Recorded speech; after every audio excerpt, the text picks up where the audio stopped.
Maintenant, information qui nous intéresse également, c'est 28 ans plus tard, qui arrive, C'est l'affiche, ça.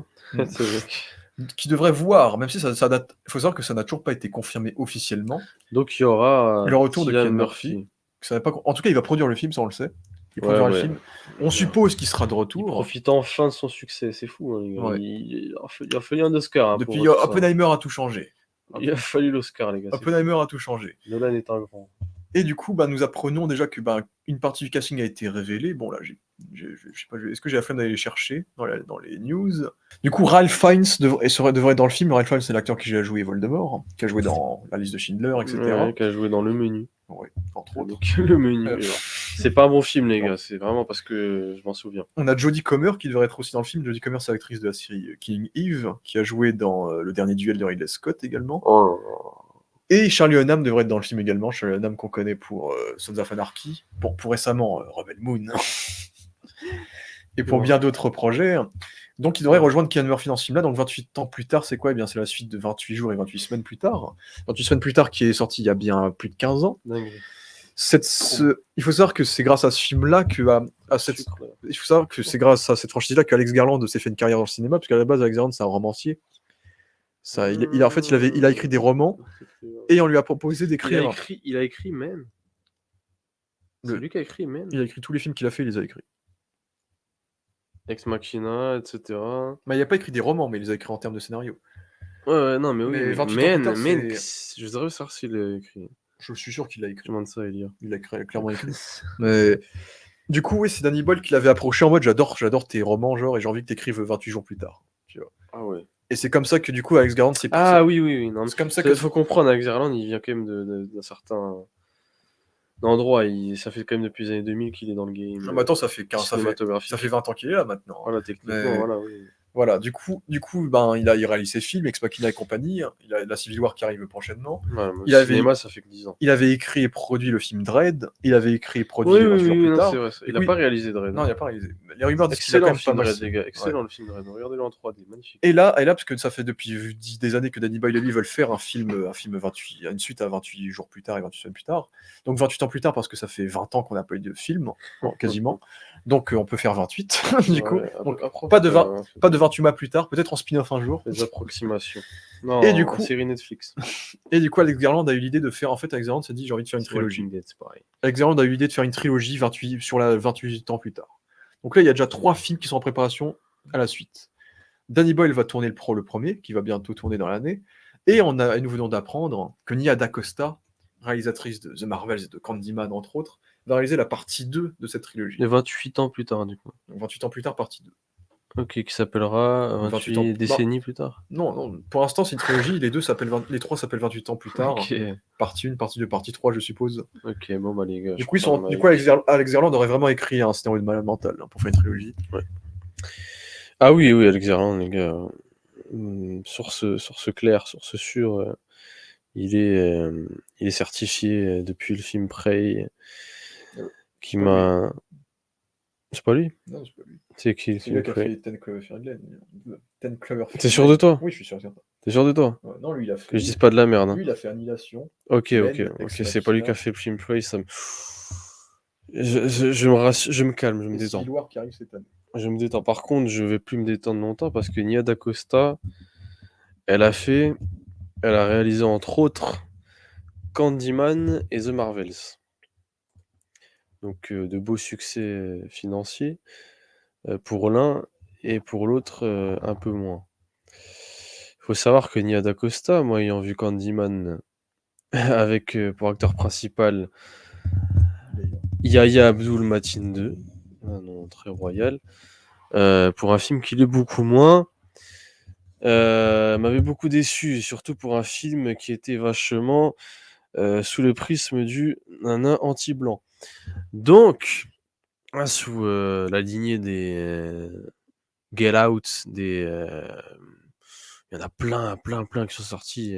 Bon, on va pas parler de tous les films de Jordan Peele, parce que Jordan Peele, il fait des bons films. Il y a quand même une différence entre Jordan Peele et Nia DaCosta, les gars. On peut être d'une couleur et revendiquer certaines choses et faire des films très mauvais aussi.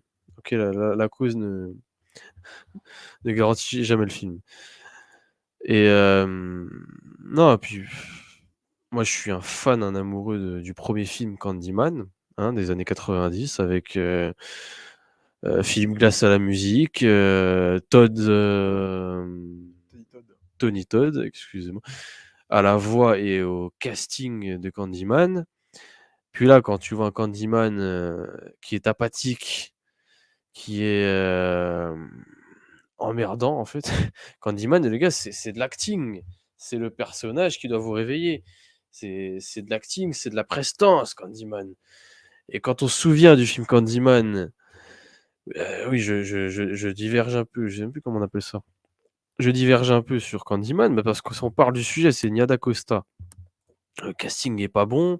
Fallait prendre, à la place de Yahya Abdul-Mateen 2.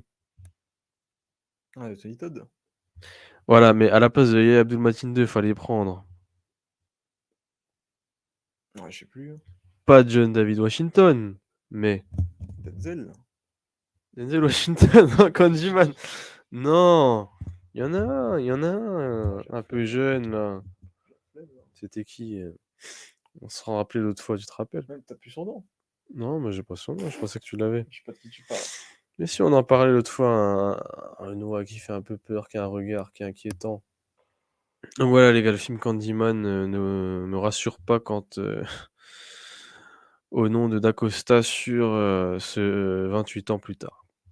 Absolument pas, il y avait pas de réalisation, pas de photo oui, parce qu'il y en a toujours dans ces films modernes horrifiques, soporifiques, mais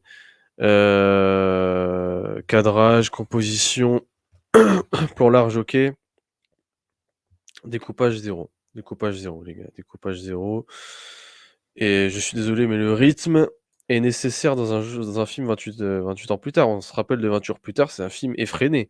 Hein, on se souvient, c'est un film, avec des courses-poursuites, enfin c'est les zombies, les zombies courent vite, hein. Et Nia DaCosta, excuse-moi, mais je n'ai jamais vu de compétences, pour filmer de l'action, pour filmer, un montage rapide, tu vois, accéléré. Je le sens pas une seule seconde. Après, tout est de voir, le premier 28 ans plus tard réalisé par Danny Boyle. Mais tu vois bien, Danny Boyle, tu le sais bien, c'est un réalisateur, d'action, de vitesse. C'est un Anglais, tu vois? Il met un rythme fou dans ses montages. C'est aux antipodes de Nia DaCosta qui elle, ne sait maîtriser un découpage du tout, hein. Et on va lui demander de faire un montage, effréné, typé, Danny Boyle et j'y crois pas une seconde. J'y crois pas une seconde donc peut-être qu'il va l'instruire, peut-être qu'il va le redonner, mais je ne sais pas comment ça va s'orchestrer. En tout cas, un peu inquiet. On attend, quoique, le film de, c'était pas elle là, hein, Nia DaCosta, le film de, Danny Boyle et uniquement. On aura en premier. Et uniquement. Après, on verra si c'est un film de transition pour que Danny Boyle se repose et qu'il fasse celui d'après. Ouais, non, mais le film transition, ça fait quand même, ça fait Ouais, quand même ouais. mal à la trilogie, le film Après, de oui, ça fait un transition. film, quand C'est même. pas Star Wars, les gars. Mais elle sera supervisée, quoi. C'est pas Ryan Johnson dans Après, Star Wars. elle serait supervisée par Garland et Boyle, quoi. Donc elle serait pas Ouais, cadrée. bah, Elle elle sera va pas cadrée, réaliser, quoi. les gars. Non, On verra. superviser, c'est sous On verra. tutelle, en fait. Elle réalise plus. On J'espère bien. Attends, je remonte. Et je vais essayer de retrouver l'acteur, parce que quand même, Je remonte. Que je me rappelle de parce tout. que c'était pas l'acteur de Kang, en plus. Ah, bah, c'est lui, c'est Marshall, là. Comment il s'appelle? Marshall. Celui qui a eu 2 Oscars. Marshall Ali. Marshall Ali, vas-y, j'avais le nom en plus. La Marshall C'est Ali. lui que je voulais voir en Candyman. Le grand acteur, de cette génération, le grand de cette génération qui porte le costume et qui a le truc que n'aura, il a la prestance quand même, que n'a et que n'aura, hein. Yahya Abdul. Super. Voilà pour 28 ans plus tard. Ah, t'as vraiment rien à dire sur Nia DaCosta, quoi. Bon, j'ai vu The T'as vu Marvels. The Marvels. C'était nul. Qu'est-ce que t'en penses de la réalisation de The Marvels, quand même? Il y avait rien. Qu'en as-tu pensé? Il y avait. En vrai. Bon, il y avait rien à ressortir. Une tentative horrifique un peu comique et puis. Non, je trouve. C'est surtout qu'avec le budget, ça ressemblait à rien. Ça faisait film à 2 balles, quoi. Après, c'est Marvel, les gars, mais Mais là, c'était quand il y a un Marvel, peu de non. talent quand même en général. Mais avec 200 millions, tu fais pas ça, quoi. T'avais préféré le premier, on est d'accord? En termes Oui, de mise en scène aussi. oui, mais putain, on parle de la peste et le choléra. Oh là là là là. Après, pour moi, The Marvel, c'est le pire film du MCU. Ah ouais. Bah, Ouais, bah c'est vrai qu'on a trouvé en, un film en, dé- où au en- moins là on se fait pas chier, pour on moi, a vraiment le pire film, pour moi, c'est c'est bien. en compète avec Ant-Man 2. Pour moi, c'est Non, non, non, non, non. Ant-Man 2, Ah, The je pense Marvel. qu'Ant-Man 2 est meilleur. Mais j'ai pas vu The Marvels, les gars, mais je pense Parce que automatiquement qu'Ant-Man 2 est meilleur. les gens qui disent que Thor 2, c'est le pire, en vrai, Non, Thor 2, avec il est le temps, cool, les avec le gars. temps, en vrai, il y a des bons points dans Thor Thor 2, il 2. est franchement cool à côté. Loki, il est bien, il y a la vibe un peu viking et tout, tu vois. C'était les bons moments. Ant-Man 2, il n'y a rien de Marvel, Le c'est le Middleston néant, tu vois. Prime, les gars. Voilà. Middleston Prime, c'est comme le football, ça Après, s'oublie pas. bah, déjà, il faut toujours que tu regardes 28 semaines plus tard, non? Ouais, je l'ai regardé, mais Ah, je tu vais le l'as vu? revoir. Je l'ai un peu Ok. vu vite fait. Ouais. Mais c'est vrai qu'en termes de compétences, de montage et de réalisation, il est encore plus effréné, il me semble. 28 semaines plus tard, il va Ouais, encore ça plus s'arrête vite. pas. C'est vraiment une dinguerie en termes de réalisation. Mais c'est pas du tout les compétences. Ce sont pas du tout les compétences de Nia DaCosta. Putain, ça veut dire, au total, On va se taper un film dis-toi, chiant. dis-toi, en 2030, on aura eu 5 films 28 jours plus tard au total. Oui, au total. Qu'est-ce qui se passe? Mais Alors que ça fait. En vrai, le projet, il a été annoncé il n'y a pas trop longtemps, en vrai, hein. Ça avance vite. il y avait beaucoup de rumeurs quand même. Oui, il y a eu les rumeurs, tu vois. Bah, après, Pendant les rumeurs, longtemps. tu les as depuis des années, tu vois. Voilà, pendant longtemps. Mais depuis que ça commence à devenir sérieux, quoi. Et surtout, les gars, je vous conseille de Danny Boyle T2. Trainspotting 2. Ah oui, le web mieux que le 1. Bah après, il faut mater le 1 pour comprendre le 2, mais oui. Superbe réalisation, vous comprendrez à quel point Puis Danny bon. Boyle n'a rien perdu de sa super. Le classique Slumdog Millionnaire et compagnie. Ouais, Bref. Bah voilà pour notre avis sur l'information, sur l'avancée de ce film, et on verra comment ça, de ces films, et on verra comment tout ça avancera.